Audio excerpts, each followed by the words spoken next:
Good morning and Jai Hind. Firstly, a heartiest welcome to all of you.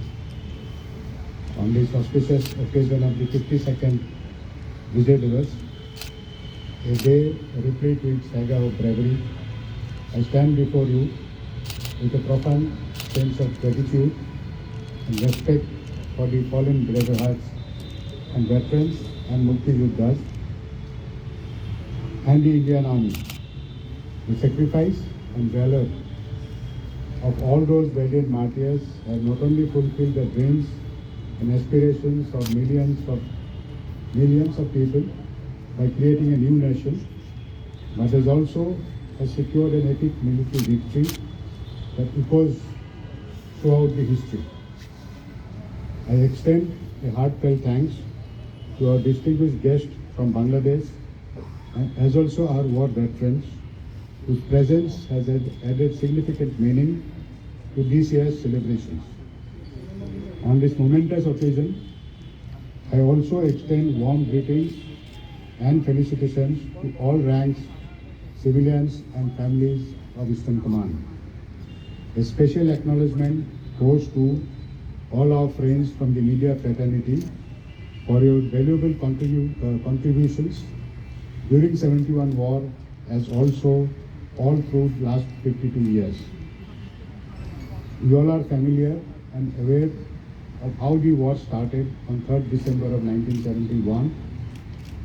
Thereafter, the Indian Armed Forces, in a synergized manner, heavily supported by the Mukti Yoddhas, brought the battle to an end within 14 days, which led to surrender of more than 93,000 Pakistani soldiers. This victory in battle not only created a new nation, the Bangladesh, it changed the geopolitics of South Asia. Eastern Command, as you are aware, was at the forefront of 1971 war. Hence, Vijay Divas occupies a special place of pride in the history of the command. This year, we have the privilege of hosting 71 members of Bangladeshi delegation comprising of Mukti Yoddhas, serving officers and their families. The presence of 30 distinguished Mukti Yoddhas needs special mention as it has added more value to the celebrations and has made it more significant for us.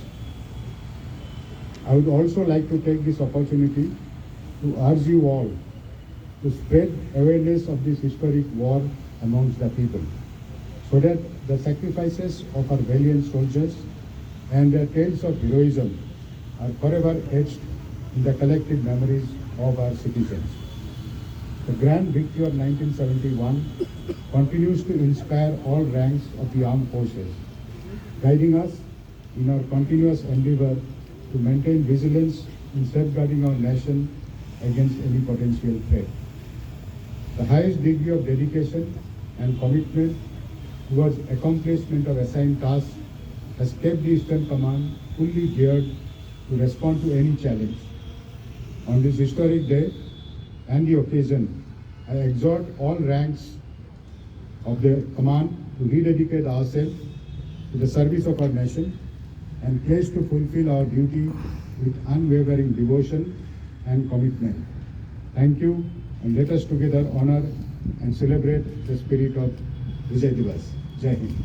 As you see, like we are celebrating Vijay Divas, and we share a very cordial relationship with Bangladesh. Be it, in a diplomatic So Bangladesh, like I mentioned yesterday also, India and Bangladesh not only have historical and geographic linkages.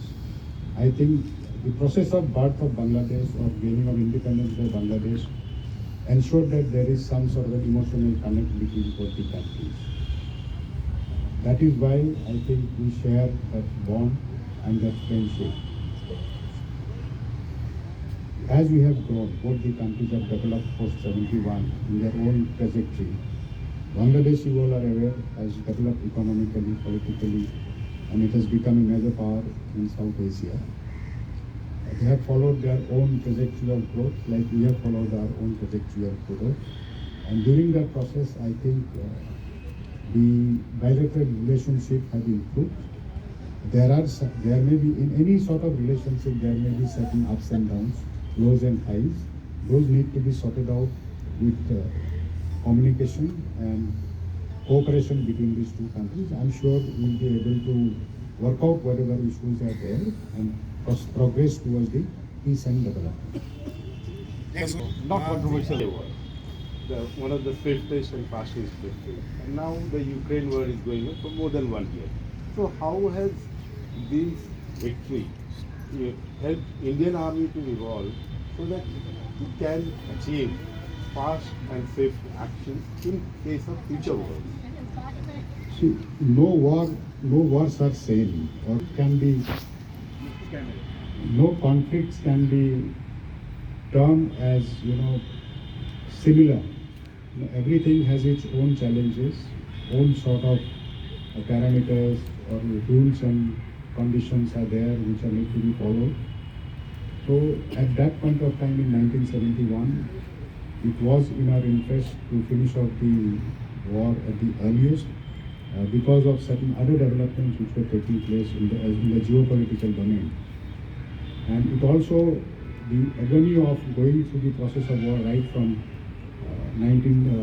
March 1971, when there was a crackdown on the Bangladeshi population and there was huge influx of refugees to our country. So that prolonged the sufferings of the people. So there was a definite need to put an end to the battle at the earliest. As also that was facilitated by the support that the Indian Armed Forces got from the Mukti Juddhas, because they launched as guerrilla warfare, because of which the mix of both the offensive by the Indian Armed Forces and the guerrilla warfare by the Mukti Juddhas made life difficult for the Pakistani soldiers to survive. They were cut off at different places. So that is where, and the synergized application of Air Force, Navy, naval blockade, the Tangel airdrop which you saw. So Dhaka was surrounded at the earliest. So that's how we are able to achieve a very, very decisive victory. What's happening in Russia and Ukraine, probably Israel and Hamas and the other conflicts which we have seen has got a different dimension and different set of conditions. So we cannot equate both of them together. However, because of the certain difficulties which we have, any future conflict may or may not be long or short, that we cannot predict. But it would be in our interest to limit the future conflict to a shorter duration. Uncomfortable, otherwise it's okay. You all have been very, very friendly in my last 2 years. So let's live at that end point only. Yeah, you can ask.